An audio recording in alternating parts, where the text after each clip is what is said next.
about moves and movement and the importance of keeping all of your shots very close together physically so that you don't have to be moving around very much with your whole crew. I'm going to do a couple short videos about the lessons that I learned making a short film.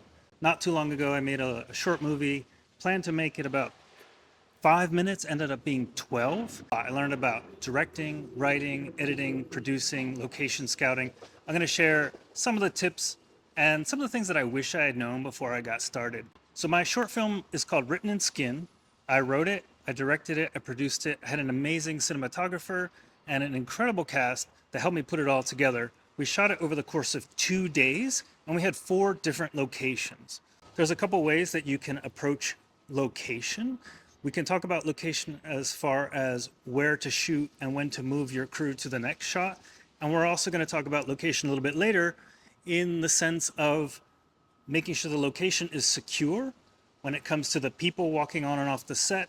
And probably most importantly, I think the sound. So that's going to be in a different video. So this film had 4 different locations. Day 1 in the morning was at the firehouse in Manassas because we needed a window. The second location was also in Manassas, just a couple of blocks away for the outdoor shot and the train going by. Day 2, we had 2 completely different locations. One was in downtown Fairfax, Virginia, and the other place was at Workhouse, which is an art gallery and art center that was quite a long drive away. It was about 45 minutes drive away. So we had 4 main setups, 4 different locations, but I'll show these to you on Google Maps so you can see how much we got out of each location.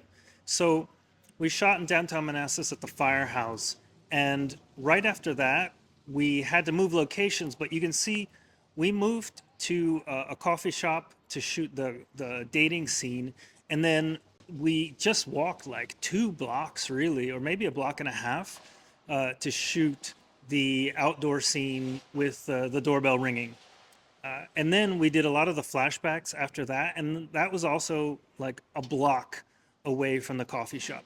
So really, all of our locations were within 2 blocks of this coffee shop called Ground Central Station, and that made it really easy because we could change clothes and then walk 2 blocks, shoot a little bit, come back, and then walk over to the next location and come back.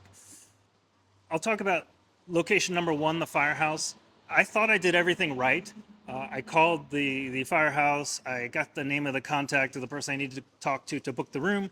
Booked the room, showed up, and the people there, the firefighters there on the morning of the shoot, had no idea that I was coming, even though I was told, oh yeah, everyone knows you're coming. They had no idea I was coming. Once we sorted that out, we got up to the room, we set up, we were about to start shooting, and then somebody else came into the room and said, I booked this room, you can't use it. And we got kicked out of that room.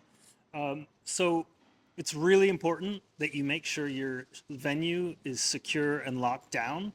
It all worked out, but we did get kicked out of that first venue. We walked a couple blocks and got to the next setup. These were great setups. Really, they were within eyesight of one another. So even though we shot very quickly, it made it look like we had 5 or 6 different setups. The Red Caboose setup was just us walking over to the park. All the different setups were very close to one another. It made it super easy to get everything done, not only to get everything done, but to make it look like we were in a lot of different locations. One thing that happened to us is as we were getting in the car to leave the first day, we forgot to shoot one of the shots. Actually, it was the very first shot in the movie, and it was the first thing that I ever storyboarded, and it was something that I had been thinking about for a long time. The One of the characters, Adama, pushes the doorbell, and I had storyboarded that out. That was on the shot list. We forgot to shoot it. We got it. We were getting in the car, and we were like, "Wait a minute, we forgot to shoot this shot." So we just had to jump out and grab our stuff and set it all up again and shoot it. I guess we could have shot it anywhere. It was really great that all these locations were 1 or 2 blocks from each other.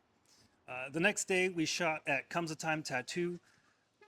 What I did was I knew I needed to find a place that was closed during the mornings or the day.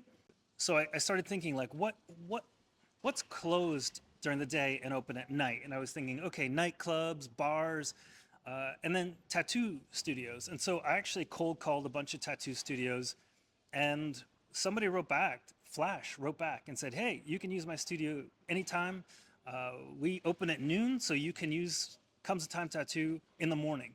So that's what we did. We got there at 8 in the morning. We shot all of the hallway scenes at that time. But what was great was right in that venue there were a ton of other sub locations, and so we shot flashback scenes of Flash giving the tattoo in his tattoo studio, and then we ran around to the courtyard, you know, 5 seconds away, and shot the proposal scene. So that was 3 different locations, but all in the same vicinity. So that was great. And then we jumped in the car and drove to the workhouse, and we shot all of the art gallery and the art scenes, the interior scenes. What was great about that was a large compound, and so Carrie was actually able to drive my car around that location, and it made it look like she was driving on the highway, even though we were in the grounds of this art center, which is huge. It was a huge compound prison that was converted into an art space.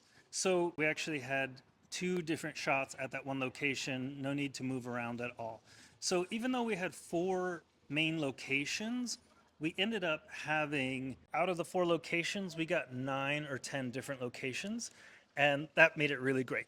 The bottom line is packing up all of your crew. It's extremely time consuming to pack up all the gear and throw it in the car and move to the next place.